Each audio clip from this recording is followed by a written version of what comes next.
Your body fat percentage plays a key role in building your best physique, but let's face it, most people have no idea what theirs actually is or how to figure it out. And here's the thing, it's not just some vanity metric or merely for aesthetics. It's a crucial tool for making smarter decisions to make progress in building your physique faster. It helps you know when it's time to ease off on a cut, how far to push a bulk, and where to hang around for your hormones and performance to be optimized, and how to better plan your timelines throughout this process. In this video, I'm going to break it all down. Why knowing your body fat percentage is so helpful, how to figure yours out as accurately as possible, and how to use it to set smarter targets and keep yourself in the optimal ranges to maximize muscle while keeping lean enough to look impressive.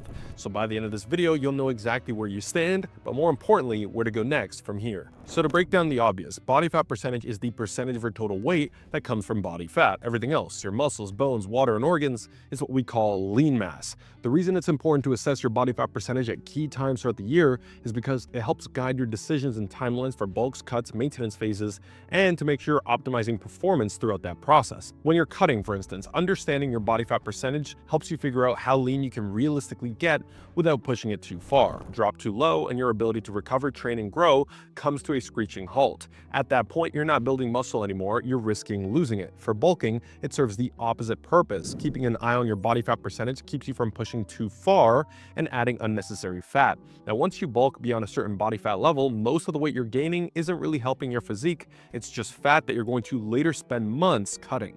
The truth is, for natural lifters, you should probably spend most of your time in a range that supports maximum health, performance, and growth. Holding body fat levels that are too low for too long will downregulate testosterone while keeping baseline cortisol levels slightly elevated. This makes it incredibly hard to grow muscle or recover properly. And there are countless examples of people stunting their physique progress in an attempt to stay lean because they're afraid of losing any ab definition at all. But the times they get shredded should be temporary, whether it's for a competition, photo shoot, or just to assess your progress. Ultimately, shredding down after a productive bulk cycle is how you will see the real progress you've made. It's how you'll achieve the most impressive look. But it's also a process that only works if you give your body the time it needs to grow in the first place. Now let's break down body fat percentage ranges so you can better understand how they look and feel in real life. So for men, 3 to 6%, this is extreme conditioning typically seen in bodybuilding competitions. You'll see veins running across your body, deeply cut abs, and deeply cut striations in muscles, especially in areas like the shoulders and quads.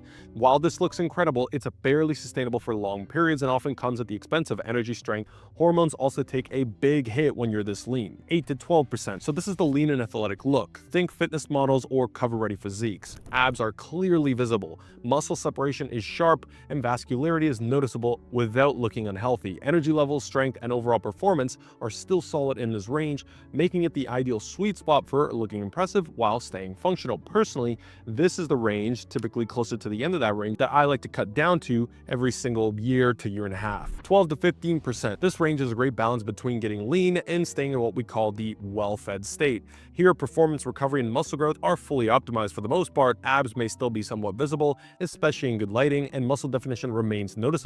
For most men, this range is an ideal target for maximizing progress while avoiding unnecessary fat gain, 15 to 18%. Now this is fit, but you're a little bit softer. Muscle definition does start to fade, especially in the midsection, but strength and performance are very strong. This range also allows for good recovery and growth, but it starts to border on diminishing returns as far as aesthetics are concerned. The upper end of this range may feel less lean and impressive visually, but it can still work for productive bulks if carefully managed. Now 20% plus, at this point your physique looks noticeably softer, muscle definition fades significantly if not entirely, fat storage becomes more apparent around the midsection, chest, and face. For those aiming to build their best physique, there's typically no need to bulk to this range or higher, it's just excess fat you're going to eventually have to cut. For women now, 12 to 15%, this is competition levels of leanness for most women, and it's extremely difficult to maintain. Muscle definition is very pronounced, including visible abs and vascularity, but energy levels, hormonal health, and performance often takes a massive hit. This range, again, is primarily for short-term purposes like bodybuilding shows or photo shoots. Yes, oftentimes women are losing their cycles entirely in this range of body fat. 18 to 22%. Now this is the athletic and toned look most women associate with being fit. You'll have visible muscle definition, a pretty lean midsection, and an overall tight appearance while still feeling strong, energetic, and balanced. This is a great range for staying lean without sacrificing all the performance and hormonal health from the prior range. 22 to 25%. Similar to men's 12 to 15%, this is a great well-fed range for women while performance, recovery, and growth are at their peaks. Muscle definition is still visible, though less sharp than in the leaner ranges. It's probably ideal for those aiming to maximize progress while maintaining a lean but sustainable physique. Now we've got 25 to 30%. You're still active and fit, but visible muscle definition starts to fade. This is where many everyday active women fall naturally if they're not specifically dieting or training for extreme leanness. It's a comfortable and sustainable range for general health and fitness, but less ideal for showcasing a more muscular or impressive physique. Mind you, a lot of women are hanging around the 18 to 22% range pretty easily as well. It really depends on certain lifestyle choices, preferences, and genetics. 30% plus. Now at this level, higher fat storage becomes apparent, particularly in areas like the hips, thighs, and midsection.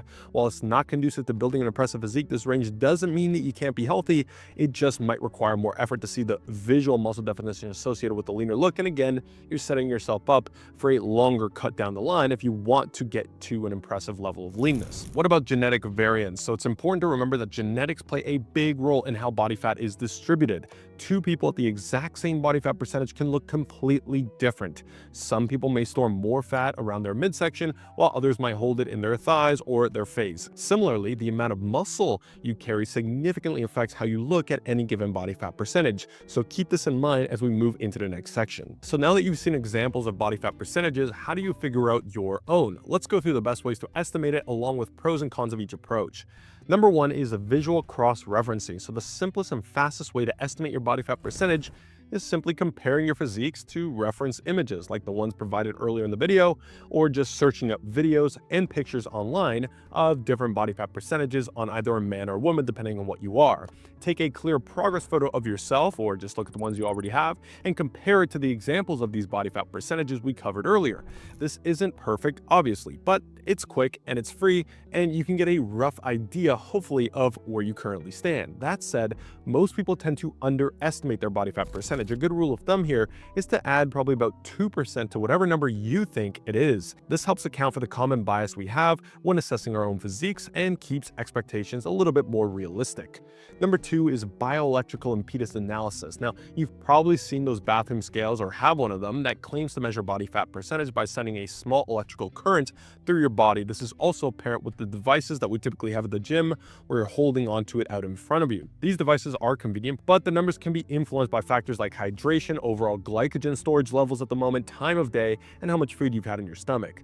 And not to mention if you choose the athletic mode or not. If your scale gives you a number, it might be in the ballpark, but don't take it as gospel. Similarly, online body fat calculators that use your stats and measurements can provide an estimate, but again, there's always a margin of error here. These tools can help supplement your visual estimation, but shouldn't be your only method. So essentially coupling a few of these methods at once in combination with the next, which is seek a third-party perspective. Sometimes one of the best options to combine with the previous two is to reach out to someone experienced in assessing body fat percentages. For example, you could DM someone like me on Instagram and ask for feedback based on progress photos. Having a trained eye evaluate your physique can give you a more objective estimate, especially if you're newer to this process. So let's put it all together. Using visual comparisons, BIA tools, and third-party feedback as a combination can help you get a solid estimate as to roughly what your body fat percentage level is currently. Now, it doesn't need to be perfect, just get close enough to make an informed decision about your training and your nutrition. And here's the good news. Over time, as you study your own progress and you get more experienced in physique development,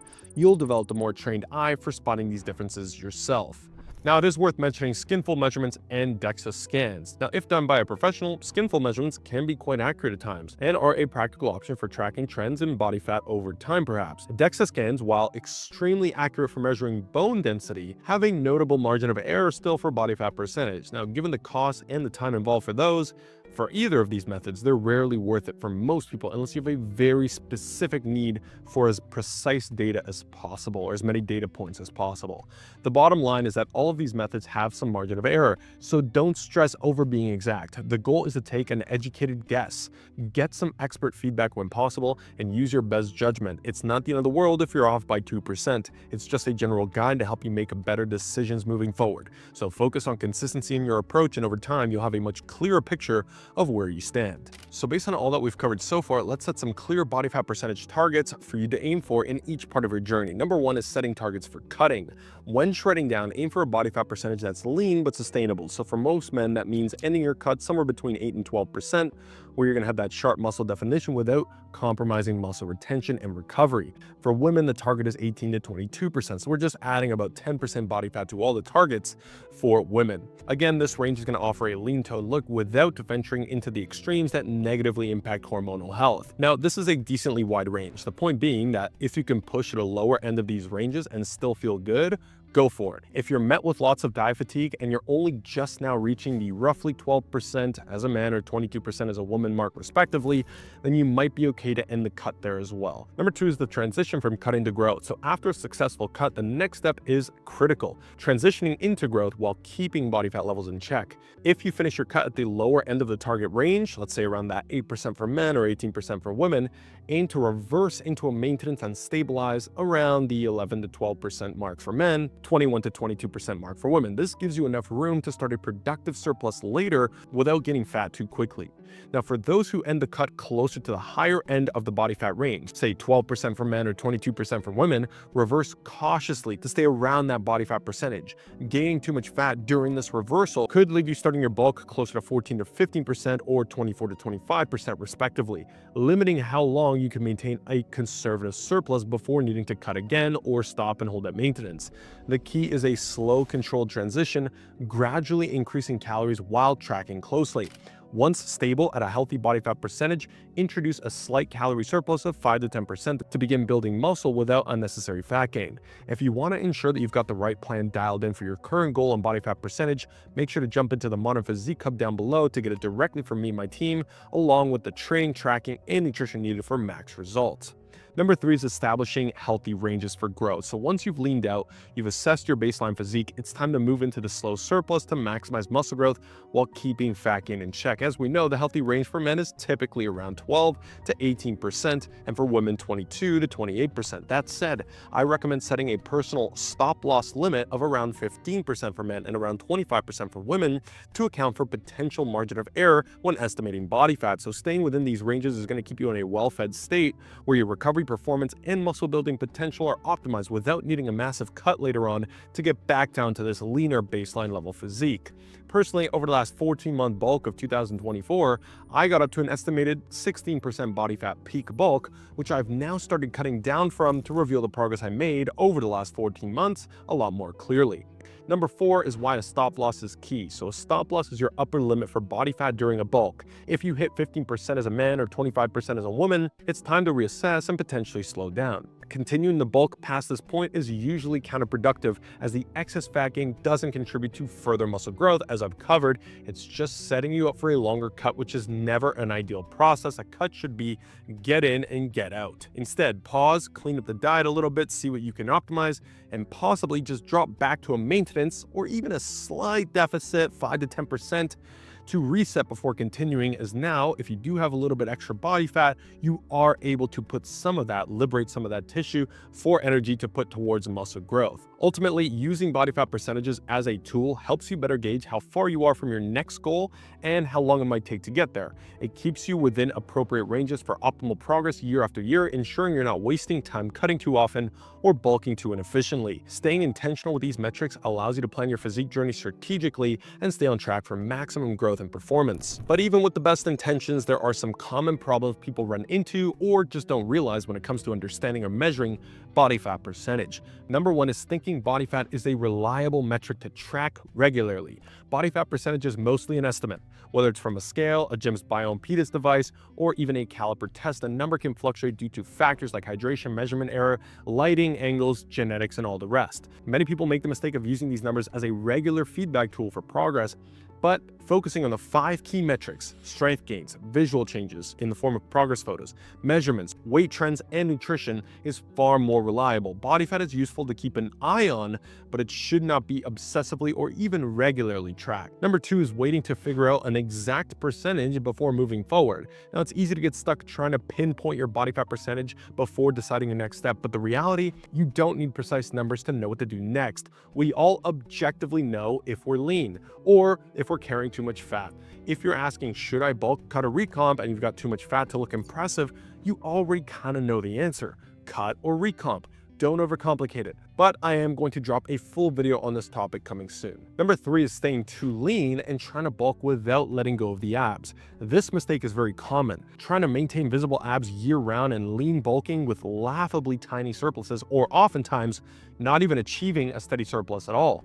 This approach stunts growth and it makes it nearly impossible to build muscle. You have to accept some loss of sharpness in exchange for real progress. The goal is to stay in the healthy ranges we discussed earlier, not shredded year-round. Number 4 is obsessing over body fat numbers in the grand scheme. You see, body fat percentages are estimates, not absolutes. Many people get too caught up just declaring an exact number, thinking that it matters all that much, forgetting the purpose of these estimates, which is to guide decisions and keep progress in check and moving forward. So preface your estimates with the words around or maybe, and focus on staying in the ranges that help you achieve your goals, which you'll be able to figure out better and better over time as you gain more experience. Also, don't waste energy arguing about somebody else's body fat percentage. Most people have no idea what they're talking about anyway, and it doesn't matter. Numbers are tools, not the end goal. You go ahead and post a picture of your physique and you claim it is X amount percent body fat, you're gonna have a bunch of random experts all of a sudden telling you what body fat percentage you actually are. So to wrap up, understanding your body fat percentage isn't just about figuring out some vanity metric to tell all of your friends or post on social media. It's about having clear boundaries to keep you on the fastest path to your best physique. It's about knowing when to push, when to pull back, and how to stay in the ranges that keep you performing, growing, and looking your absolute best. Remember, this journey isn't about shortcuts or quick fixes. It's about consistency, patience, and stacking small wins every single day. The better you understand your body and the way it responds, the more control you'll have over your results, and the more you'll develop your trained eye to more easily identify where you are at any given time along the way. So take this understanding you've now got as another tool in your physique building toolkit. For those of you who are ready to push your physiques and character beyond the average and build something truly remarkable, I'll be seeing you at the top.